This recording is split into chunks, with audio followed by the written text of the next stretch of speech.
क्रांती news, आवाज सर्वसामान्यांचा. Kalwan breaking news. Red अलर्टमुळे सप्तशृंगी गड इतक्या दिवस राहणार बंद. गडाकडे जाणाऱ्या रस्त्यावरही वाहतुकीस बंदी. अत्यावश्यक सेवेसाठी काय असणार उपाययोजना? सहाय्यक जिल्हाधिकारी काश्मीरा संखे यांनी दिली महत्त्वपूर्ण माहिती. बघा सविस्तर फक्त महाराष्ट्र क्रांती न्यूजवर. भारतीय हवामान विभागाने नाशिक जिल्ह्यासाठी रेड अलर्ट जारी केल्याच्या पार्श्वभूमीवर कळवण तालुक्यात असलेल्या सप्तशृंगी गडावर प्रशासनाने खबरदारीचा उपाय म्हणून गड बंद ठेवण्याचे आदेश दिलेले आहेत. त्याबाबत अधिकची माहिती देण्यासाठी सहाय्यक जिल्हाधिकारी तथा उपविभागीय दंडाधिकारी डॉक्टर काश्मीरा संखे या आपल्यासोबत जोडल्या गेलेल्या आहेत. नमस्कार, बोला. महाराष्ट्र क्रांती न्यूज मध्ये आपलं स्वागत आहे मॅडम. भारतीय हवामान विभागाने उद्या 7 जुलैला रेड अलर्ट जारी करण्यात आलेला आहे. त्याच अनुषंगाने आपल्या कळवण तालुक्यात अर्ध शक्तीपीठ आहे आणि घाट रस्ता आहे. त्याबाबत आपण काय उपाययोजना, काय खबरदारी घेतलेली आहे मॅडम, काय सांगाल?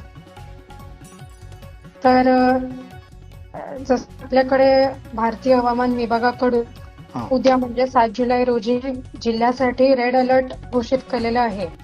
तर त्या दृष्टिकोनातून इथे भरपूर पाऊस, ढगफुटी किंवा पूर परिस्थिती निर्माण होण्याची शक्यता आहे.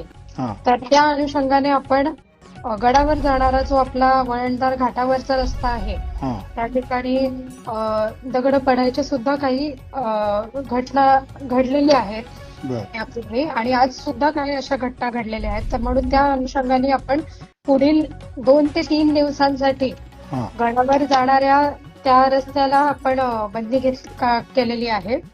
तसेच तिथे असलेले इतर धबधबे, ट्रेकिंग पॉइंट, असे काही इतर जे पॉइंट्स आहेत तिथे सुद्धा जाण्यास मनाई आहे. आणि यामागचा उद्देश म्हणजे लोकांच्या जीवितास किंवा मालमत्तेस कोणत्याही प्रकारची हानी होऊ नये म्हणून ते तसा नियोजन करण्यात आलेलं आहे. तर सर्व नागरिकांनी याची दक्षता घ्यावी.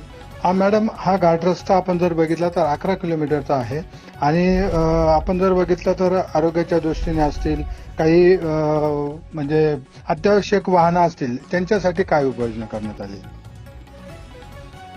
अत्यावश्यक म्हणजे ज्या गडावर राहणारे निवासी आहेत, म्हणजे गडावरील जे ग्रामस्थ आहेत त्यांच्या सोयी सुविधांसाठी जे काही अत्यावश्यक वाहने आहेत ते सुरू राहणार आहेत. त्यांना बंदी नाहीये, परंतु त्यांना जाण्या येण्यापूर्वी आपले जे खाली चेकपोस्ट आहेत, चेकपॉइंट आहेत, तिथे त्याची दक्षता घेतली जाणार की कोणी भाऊक किंवा कोणी ट्रेकिंग किंवा कोणी टूरिस्ट त्या ठिकाणी न जाता खरोखरच अत्यावश्यक सुविधांसाठीच एखादी गाडी किंवा एखादी सोयी सुविधा जात आहे याची खात्री केली जाणार.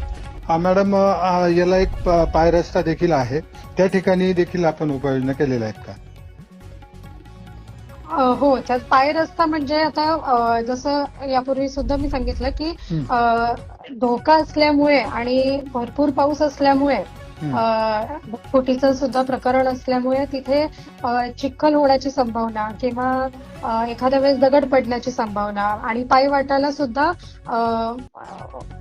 स्लिपरी होण्याची जी संभावना आहे ती टाळता येत नाही. म्हणून त्या अनुषंगाने सुद्धा तिथे सुद्धा जाण्याची मनाई आहे. हे 3 दिवस आपण आदेश जारी केलेले आहेत मॅडम. नंतरच आपण जे सूचना असेल किंवा आदेश असतील ते कधीपर्यंत मिळणार? तर हवामानाच्या रिपोर्टनुसार, अहवालानुसार पुढील उद्या आणि परवा हे रेड अलर्ट साठी जाहीर केलेले आहेत. परंतु या 2 दिवसात जो पाऊस होणार आहे, अतिवृष्टीचा पाऊस, त्या अनुषंगाने जे काही दगड किंवा इतर गोष्टी जे थोडेसे ढासळले जातील किंवा ते वीक होऊन जातील, तर त्याची जोपर्यंत पुनर्निरीक्षण होत नाही आणि जोपर्यंत प्रशासनाला खात्री होत नाही की हा रस्ता जनतेसाठी सुरक्षित झालेला आहे, तोपर्यंत तो उघडता येणार नाही. परंतु आता 2 दिवसाच्या अनुषंगाने म्हणजे 2 दिवसाचं नियोजन म्हणून ते 3 दिवसासाठी, 2 ते 3 दिवसासाठी असा तो मनाई आपण आदेश काढलेला आहे.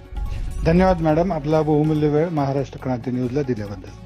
ओके, धन्यवाद. अशाच नवनवीन बातम्या पाहण्यासाठी आमच्या महाराष्ट्र क्रांती न्यूज या YouTube चॅनलला लाईक करा, सबस्क्राईब करा आणि बेल आयकॉनला प्रेस करा.